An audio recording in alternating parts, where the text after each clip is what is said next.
Bonjour, dans cette vidéo, nous allons apprendre à calculer les valeurs des termes d'une suite. Et pour cela, il faut que l'on parle des deux types de formules qui existent, qui sont les formules fonctionnelles ou formules directes et les formules par récurrence. Alors, dans un premier temps, nous allons parler des formules fonctionnelles. Je prends un exemple de formule fonctionnelle. Excusez-moi, mais on va écrire un petit peu mieux quand même. Un exemple de formule fonctionnelle, UN est égal à 3n au carré moins 2n plus 1. Alors à quoi voyons-nous que nous avons une formule de type fonctionnel ou formule directe maintenant? Je changerai peut-être de vocabulaire, mais enfin je veux dire de formule directe, voilà. À quoi est-ce que nous voyons que nous avons une formule directe? Eh bien dans la partie droite de notre formule, à droite du égal, à part les nombres évidemment qui sont 3, 2 et 1, nous ne voyons que n qui apparaît. Il n'y a pas de un ou il n'y a rien d'autre.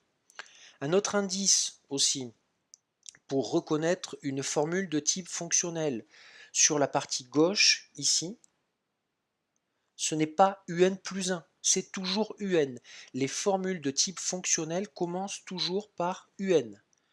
Donc si vous voyez du un, vous êtes à 100% sûr qu'il s'agit d'une formule de type fonctionnel ou formule directe, ce qui est confirmé en regardant la partie droite et en observant qu'il n'y a que, entre guillemets, la variable n, c'est-à-dire l'expression mathématique n qui apparaît. Comment est-ce qu'on utilise ce type de formule? Eh bien, si par exemple je veux calculer U7, ça veut dire que n est égal à 7, je veux le septième terme de ma suite, le terme qui est en position numéro 7, et je remplace n par 7 dans mon calcul, ce qui fait 3 fois 7 au carré, moins 2 fois 7, plus 1. Voilà. Alors après, je vous laisse faire le calcul, mais voilà comment est-ce que vous devez faire pour calculer le septième terme. Et par exemple, je ne sais pas moi, si vous voulez U43, ce sera 3 fois 43 au carré. Pourquoi? Parce que vous voulez le 43e terme, et donc que n est égal à 43, et que dans votre formule, vous remplacerez n par 43. Donc vous poursuivez, moins 2 fois 43, plus 1. Évidemment, à chaque formule, ou à chaque type de formule, euh, son calcul. 43, je vais écrire un petit peu mieux quand même. Voilà. C'est aussi simple que ça. C'est aussi simple que ça. Donc je répète, pour reconnaître une formule de type fonctionnel, eh bien, vous devez vous apercevoir que sur la partie gauche de l'expression mathématique ou de la formule, vous n'avez que un, ici, et sur la partie droite, il n'y a que la variable n qui apparaît. Deuxième type de formule, les formules par récurrence. Alors les formules par récurrence, je vais donner un exemple là aussi. Et par exemple, je vais avoir la formule, décidément, on va écrire un petit peu mieux, un plus 1 qui est égal à 3 fois un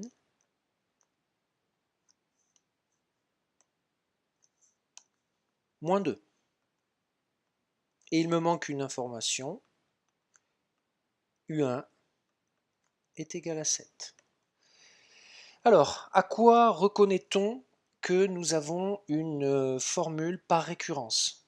Première information, elle commence par un plus 1, du côté gauche du égal.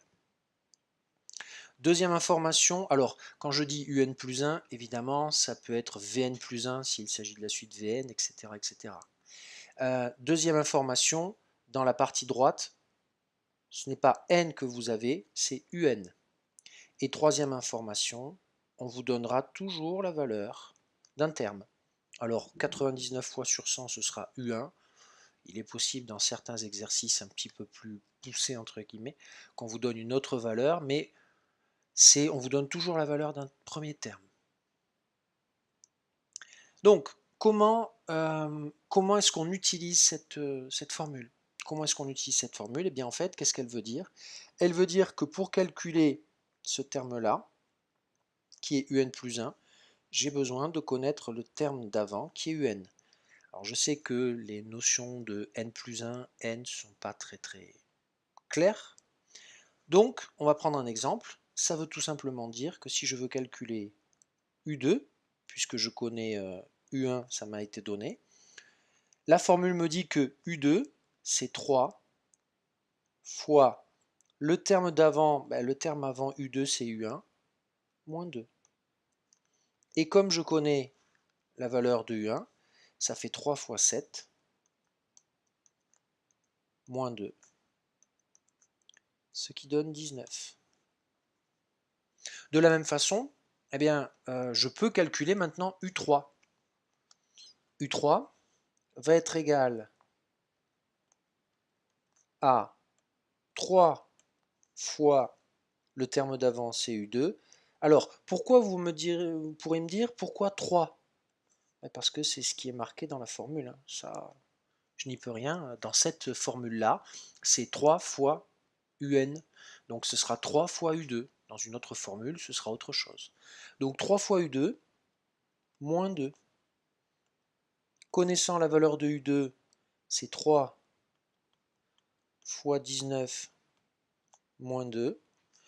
Eh bien, ceci va nous donner la valeur 55. À vérifier avec votre machine. L'inconvénient de cette formule, c'est que si par exemple vous voulez connaître U100, eh bien ça se fera en faisant 3 fois U99 moins 2. Et là vous voyez que je ne peux pas donner tout de suite la valeur de U100 parce que je ne connais pas la valeur de U99. Et que si je veux connaître la valeur de U99, il faut que j'ai la valeur de U98. Et si je veux connaître U98, il faut U97, et ainsi de suite.